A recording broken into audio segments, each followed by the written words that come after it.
Viralizou o vídeo do Olavo, dono da Parada da Panela em Curitiba. O empresário está fechando as portas porque não aguenta mais segurar no peito o desastre econômico promovido pelo governo. Tá sobrando dinheiro para comprar uma panela, para comprar uma roupa, para comprar um tênis. O que a gente está fazendo?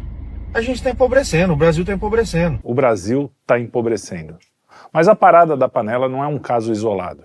Embora a grande mídia tente maquiar os números para adorar a pílula, o que dá para entender se a gente pensar que a Globo teve prejuízo de 17 milhões em 2021 e lucro de 20 bilhões em 2024, grande parte desse valor com publicidade estatal, as redes sociais não deixam escapar nada. Um produtor de mangas gravou um vídeo em tom de desespero, mostrando que o povo não tem dinheiro.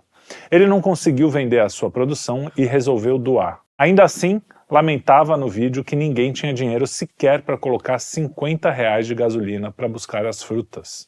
Outro vídeo mostra a situação crítica do Ceasa no Rio de Janeiro. Carrinhos vazios por falta de venda. Uma empresária também gravou um vídeo mostrando como os trabalhadores estão com a corda no pescoço. Ao parar para descarregar a mercadoria em frente ao seu estabelecimento, recebeu uma multa de R$300. Nesse dia, ela comenta que seu dia de trabalho foi inteiro para pagar a multa, pois o seu lucro diário raramente atinge esse valor. Segundo a empresária, esse é o governo da terra que suga os seus moradores. É claro que a JBS não é sugada pela crise. O lucro da empresa disparou. Foi um crescimento de 2.806% apenas no último trimestre de 2024 comparado ao ano anterior. Você acha que o Lula está trabalhando pelos pequenos produtores ou pelos campeões nacionais?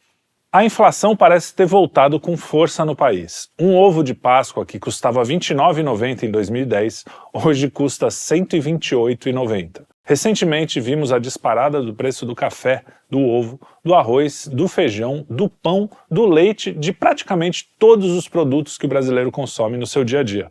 Nem a grande mídia conseguiu esconder, embora tenham tentado dar as explicações mais estapafúrdias para tentar livrar a cara do Lula e companhia. Outro obstáculo para os empresários e consumidores tem sido a maior taxa de juro real do mundo. A taxa Selic foi a 14,6%, patamar que não atingia desde 2016. É natural que o empresário queira fugir dessa forca fiscal, né? O custo Brasil é insustentável, para usar um termo da moda. Mas não é só por conta dele que os empresários estão fechando as portas. Tem também o medo. Conforme matéria publicada na Veja, a provedora de internet GPX Telecom, que operava há 9 anos em Caucaia, na região metropolitana de Fortaleza, anunciou o encerramento definitivo das suas atividades. A decisão foi tomada após um ataque criminoso na madrugada do dia 17 de março, que destruiu a sua infraestrutura em questão de minutos.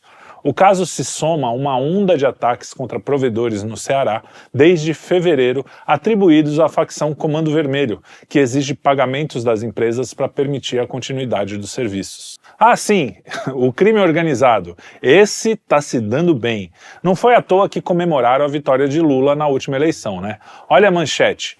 Crime organizado fatura 146 bilhões em negócios legais no Brasil. Peraí, crime organizado e negócios legais na mesma frase? Isso é um tapa na cara do trabalhador honesto do país. Todo mundo sabe que o crime organizado é dono de vários postos de combustíveis, por exemplo. Mas de onde será que veio o investimento para esses negócios? Pergunta difícil, né? Agora o empresário traficante já pode lavar o dinheiro do crime com a chancela do país, afinal ele tem um negócio legal, né? Você acha que o Lula governa para o trabalhador honesto ou para o criminoso, hein? Lembrando que o mesmo governo legalizou os modernos cassinos digitais oriundos sabe-se lá de que paraísos fiscais e que tantas famílias têm destruído aqui na nossa casa. Mas não são apenas o empobrecimento da nação, o custo Brasil e o medo do crime organizado os responsáveis pela quebradeira nacional. Tem também os gastos do governo. Tivemos uma arrecadação recorde de 1,65 trilhões em 2024. Mesmo assim, amargamos um déficit de 43 bilhões. A administração petista é um saco sem fundo. Não importa o quanto os brasileiros pagam, sempre vai ter déficit. Para cumprir com a meta de gastos, o governo tem que bloquear ano a ano os recursos de áreas como educação e saúde. Enquanto as donas de casa sofrem para encaixar alguma proteína no orçamento familiar, a primeira-dama gasta à torto e à direito. Apenas numa viagem a Paris, as despesas de Haddad e Janja somaram 50 milhões. As extravagâncias da Dondoca já envolveram móveis para o Palácio do Planalto e despesas com uma entourage de fazer inveja à rainha da Inglaterra, se ela estivesse viva. Tanto que já virou piada. Criaram até um janjômetro, uma paródia do impostômetro para medir tamanha gastança. E segundo Lula... E ela vai continuar fazendo o que ela gosta, porque a mulher do presidente Lula não nasceu para ser dona de casa. E aí? Você acha que o Lula governa para a dona de casa que o elegeu ou para a dona dele, hein? O Lula governa muito bem, mas não para quem votou nele. Lula governa para o grande capital, para usar um termo caro aos esquerdistas de outrora, que pelo menos disfarçavam que tinham algum ideal e não essa esquerda woke liberal psolista. O fato da corrupção voltar com força, haja visto o caso das quentinhas fantasma, entre outros escândalos, não impressiona. Sinceramente, já era até esperado. Lula, afinal, havia sido condenado até a terceira instância por diversos crimes e, como parece que só acontece no Brasil, numa reviravolta digna de um triplo carpado da Daiane dos Santos, chegou novamente à presidência da República. Mas muita gente não esperava que o governo seria essa hecatombe. Eu esperava. E quem dá risada de orelha a orelha, além, é claro, do crime organizado, como vimos, é o banqueiro, o dinheirista, o especulador, o famigerado liberal inteligente e sofisticado de sapatênis e pullover, o Faria Limer. Você sabia que no Brasil temos alguns bilionários? Mas quem é que pode ter mais do que 1 bilhão na conta num país como esse? Ora, os que investem fora do país e os amigos do rei, claro. Entre os 10 brasileiros mais ricos do mundo, segundo a revista Forbes, 2 são da família Moreira Salles, ligada ao Itaú. O Itaú teve lucro de 40 bilhões em 2024, um recorde histórico de bancos no Brasil. Outros 4 bilionários brasileiros que constam na Forbes são banqueiros ou investidores financeiros, com destaque para Vicky Safra, herdeira do banqueiro Joseph Safra. Outro destaque vai para Jorge Paulo Lemann, que começou em um banco de investimento e depois se tornou acionista da Anheuser-Busch InBev, a maior cervejaria do mundo.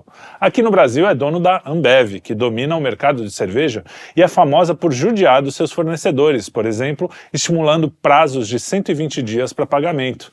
Lemann também é dono das lojas Americanas, envolvidas no escândalo de maquiagem financeira em 2023.